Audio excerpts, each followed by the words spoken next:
Matapos kaladkarin si Senador Jinggoy Estrada sa flood control scandal, agad na sinuyod ng aming team ang proyektong iniuugnay sa kanya.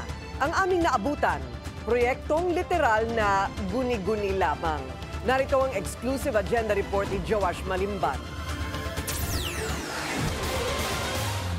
Si Senator Jinggoy po ay nagbaba ng 355 million ngayong 2025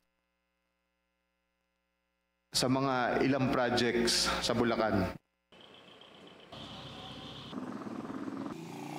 Pinuntahan ng Bilinary News Channel ang isa sa mga proyektong linked umano kay Senador Jinggoy Estrada, ang construction of flood control structure including pumping station and floodgate phase 3. Ayon sa datos ng DPWH, matatagpuan ito sa Barangay Mayto sa Kalumpit, Bulacan. Ang kontratista, ang Alpha and Omega General Contractor, isa sa 9 na kumpanya ng mga diskaya.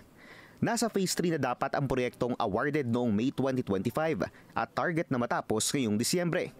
Nagkakahalaga raw ito ng halos 57 million pesos. Pero nang puntahan namin ang proyekto, walang phase 3 dahil ang naunang proyekto na sinimulan last year, sheet piles pa lang ang nakalatag hanggang ngayon. Walang kahit isang pumping station at walang floodgate.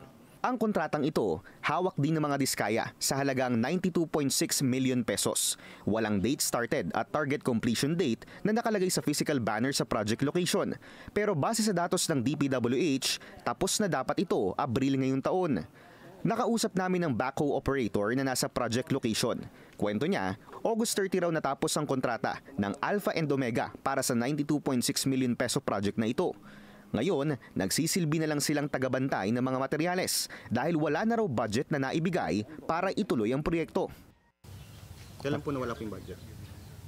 Ay, hindi ko lang alam kung paano nawala yung budget na yun.